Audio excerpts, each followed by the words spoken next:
Hai, perkenalkan saya Keisha Tenabolo, mahasiswa D3 Teknologi Laboratorium Medis Poltekkes Kemenkes Kupang.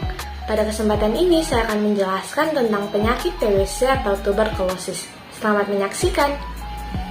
Jadi, apa sih TBC itu? TBC atau tuberkulosis adalah suatu penyakit menular yang disebabkan oleh kuman Mycobacterium tuberculosis.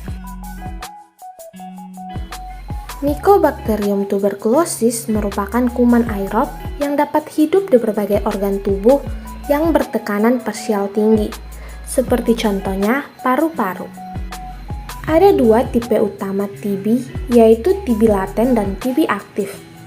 TB laten yaitu tidak sakit dan tidak dapat menularkan bakteri Mycobacterium tuberculosis pada manusia. Sedangkan TB aktif sakit serta dapat menularkan penyakit TB tersebut ke orang lain.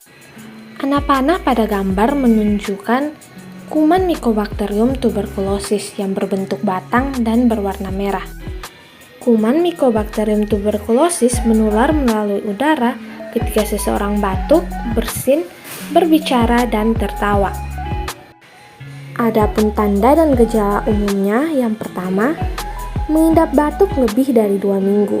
Yang kedua, batuk disertai darah, berkeringat pada malam hari tanpa aktivitas, demam lebih dari 38 derajat Celcius, dan berat badan menurun.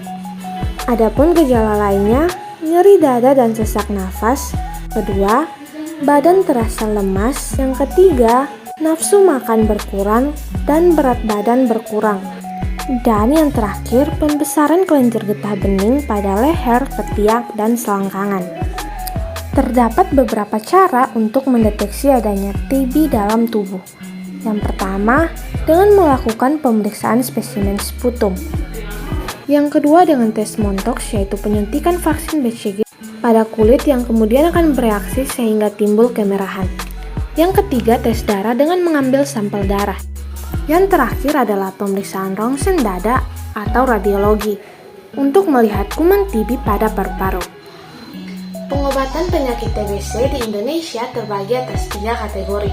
Kategori pertama yaitu 2-ARZE dan 4-H3R3. Artinya selama 2 bulan minum Pisoniasi, Rifampicin, Pirasinamid, dan Ethambutol setiap hari pada tahap intensif. Selanjutnya diteruskan dengan minum obat Pisoniasi, Rifampicin 3 kali dalam seminggu selama 4 bulan. Ini merupakan terapi lanjutan.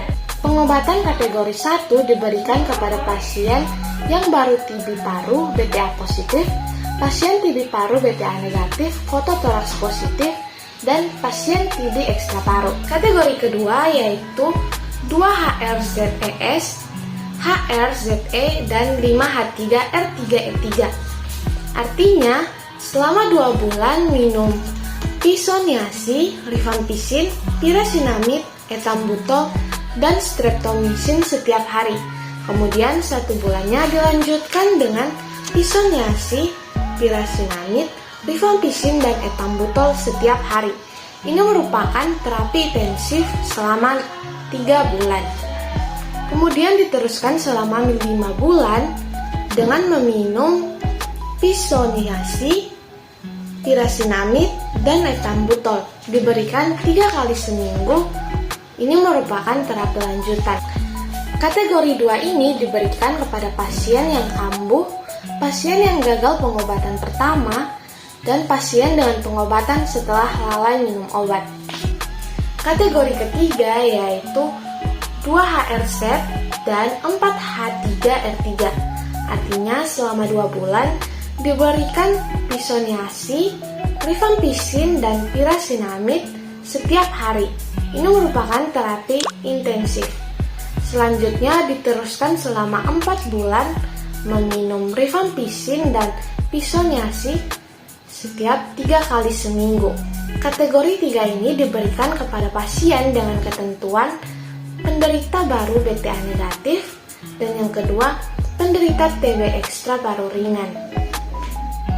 Sekian penjelasan saya mengenai penyakit TBC, semoga dapat bermanfaat. Terima kasih.